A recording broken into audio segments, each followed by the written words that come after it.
met Herzenberg. Er was aangekondigd dat bij het programma Radar vanavond een overeenkomst zou worden getekend. Als dat al niet vanmiddag was gebeurd, dan hadden we dat contract kunnen zien tussen DSB-bank en de gedupeerden. En we keken naar je uitzending en al wie we zagen... Geen DSB, nee. En ook geen contract, dat was getekend. En ook geen contract, nee. Dat hoorden wij vrij kort voor de uitzending. Er moest nog overlegd worden over punten en komma's, zei de heer Wiltink tegen ons. En daar moesten de advocaten nog goed naar kijken. Dus kon er op dit moment nog geen contract getekend worden. Dat was zijn uitleg. Ja, maar het bestuur heeft nog eens goed gekeken wat het hun, in dit geval DSB, zou kosten. En ze hebben nog in de verste verte geen idee wat dat zou betekenen. En dat is toch wel het minste wat we moeten weten. Ik vind dit ronduit schokkend om dit te horen. Want het kan toch niet waar zijn dat wij bijvoorbeeld afgelopen donderdag met Hans van Goor, ook lid van de Raad van Bestuur van DSB, de 5 hoofdpunten van het raamwerk, zoals we die vanavond gepresenteerd hebben in Radar, uitgebreid besproken hebben, over en weer gemaild, dat we allebei wisten wat daarin stond. En dat dan maandag iemand anders van de Raad van Bestuur zegt, wij hebben nog geen idee wat dat kost. Wat hebben ze dan afgelopen weekend gedaan? En hoe kun je dan afgelopen donderdag zeggen van nou, dat lijken me 5 goede punten. Dat is toch het eerste wat je doet als bank, dat je dan gaat berekenen wat je dat kost en of je dat kunt betalen. Meneer Hendricks, die opkomt voor de gedupeerde en die vanavond bij u aan tafel zat en later ook in Nova zat, is nu bij ons aan de telefoon. Reageert u dan eerst maar even op de eerste opmerking, namelijk dat u €500 per gedupeerde zou verdienen? Ja, ik heb hier concept 4 liggen, wat gisteravond de inzet was van de discussie. Daar is klip en klaar sprake van een bijdrage van €275 per opgelost dossier. Dus absoluut geen sprake van 500 of meer. Het enige wat we aangegeven hebben, dat is op het moment dat we het er niet voor kunnen maken, dat we de diensten niet aan kunnen bieden aan de gedupeerden voor onze bemiddeling, dat we er recht voor willen behouden om het er gewoon te verhogen om in ieder geval uit de kosten te komen. Nou, ik denk dat eerst de DSB nu aan zet is om aan te geven wat precies de plannen zijn.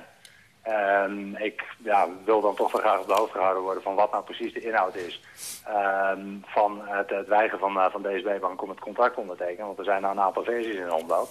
Henk van der Kolk, we gaan het hebben over actie voeren. U roept op om aanstaande woensdag al te gaan staken. Wij dachten, is dat niet wat vroeg? Aan het begin van de dag, op dat moment even niet uit te rijden, een paar uurtjes in de remise te blijven en die paar uur dat betekent dat iedereen die van het openbaar vervoer afhankelijk is dus gewoon alweer een kutdag heeft? Nee, dat hoeft helemaal niet, want uiteindelijk gaat het in het teken van die AOW. En dat geldt ook voor die reizigers, wat vaak werknemers zijn. Het probleem in Nederland is een beetje dat op het moment dat mensen in het openbaar vervoer, en zo vaak gebeurt het niet, dat die actiedag gaan voeren, en dat is zeer beperkt, dat dan op dat moment iedereen op tilt slaat. Doe dan wat publieksvriendelijk. Eerst mieren dat je allemaal in die trein moet. Uiteindelijk is het vrij publieksvriendelijk.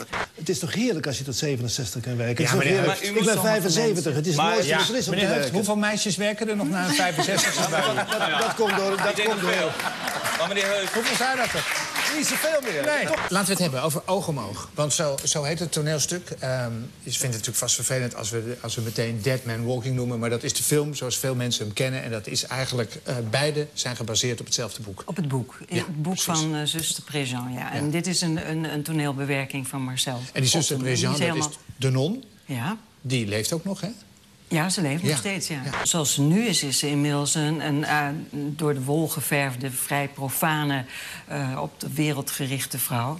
Die het klappen van de zweep kent en die mensen helpt, inderdaad. Maar ze is wel de eerste geweest die zich voor dit heeft ingezet. Zij is dus een non. Dat betekent dat ze ze is vergeestelijkt en zij wil dit proberen te doen. Ze is een beetje ingerold, maar ze realiseert zich totaal niet dat je gemanipuleerd kunt worden, dat het de antisociale persoonlijkheden zijn. Daar waar iedereen afhaakt, waar iedereen op een bepaald moment denkt, nee, dit is te erg. En wat hij zegt is ook te erg. En wat hij doet is ook te erg.